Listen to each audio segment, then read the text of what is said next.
নমস্কার, সবাই কেমন আছেন? পিকার রসিয়ে ঘরে আপনাদের সবাইকে স্বাগত। চলুন আজ বানাই কোনো রকম গুঁড়ো মশলা ছাড়া শুধু কাঁচা লঙ্কা দিয়ে ঝাল ও লাল চিকেন।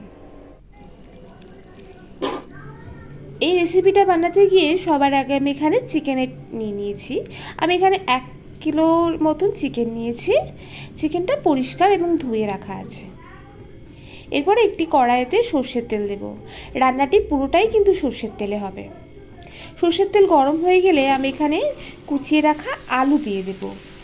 আলুতে লবণ আর হলুদ দিয়ে ভালো করে লাল লাল করে ভেজে নেব। আলুটি লাল লাল করে ভাজা হয়ে গেলে আমি আলুটি অন্য পাত্রে তুলে নেব। এরপর ওই তেলেতেই আমি দিলাম 2টো তেজপাতা এবং 4টে কুচিয়ে রাখা পেঁয়াজ কুচি।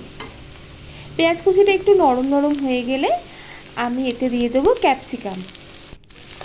ক্যাপসিকাম এবং পেঁয়াজ খুব ভালো করে ভেজে নেব। মোটামুটি একটু ভাজা হয়ে গেলেই আমি এতে দেব রসুন এবং আদার পেস্ট। রসুন এবং আদার পেস্টটা ভালো করে আমাদেরকে ভেজে নিতে হবে। ভাজা ভাজা হয়ে গেলে আমি এখানে দেব টমেটো পেস্ট। এই টমেটো পেস্টটা ভালো করে কষিয়ে নিতে হবে যাতে টমেটোর কাঁচা গন্ধটা ছেড়ে যায়। এই টমেটো পেস্ট দেওয়ার জন্যই এই চিকেনে লাল রঙটা আসবে।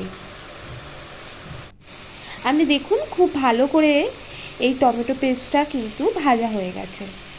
এরপরে আমি দেব 10টার মতন বেটে রাখা কাঁচা লঙ্কা এবং হলুদ গুঁড়ো। এই হলুদ গুঁড়ো ছাড়া আর কোনো রকম গুঁড়ো মশলা এখানে ব্যবহার হচ্ছে না। এরপর সমস্ত মশলাটাকে আমি ভালো করে কষিয়ে নেব। এই কষানোর সময় আপনারা একটু খেয়াল রাখবেন কোনোভাবেই মশলাটা যেন পুড়ে না যায়। দেখুন এর মধ্যেই বেশ তেল ছাড়তে শুরু করেছে এবং খুব ভালো রং এসেছে। এরপরে আমি এতে দিয়ে দেব চিকেনগুলো দেওয়ার পর আমি খুন্তির সাহায্যে খুব ভালো করে মিশিয়ে নেব। এখানে কিন্তু আমি কোনো রকম জল ব্যবহার করছি না, লবণ দিয়ে দেব। চিকেন থেকে তো একটা জল বেরোয়, সেই জলেতেই রান্না হয়ে যাবে। এরপরে আমি ভেজে রাখা আলুগুলি দিয়ে দেব। আলুগুলি এখন দিয়ে দিচ্ছি কারণ যাতে আলুতে মশলা ঢোকে। এরপর আলু এবং চিকেন খুব ভালো করে আমি মিশিয়ে নিয়ে কষাতে দিয়ে দিলাম এবং 3টির মতন কাঁচা লঙ্কা দিয়েছি।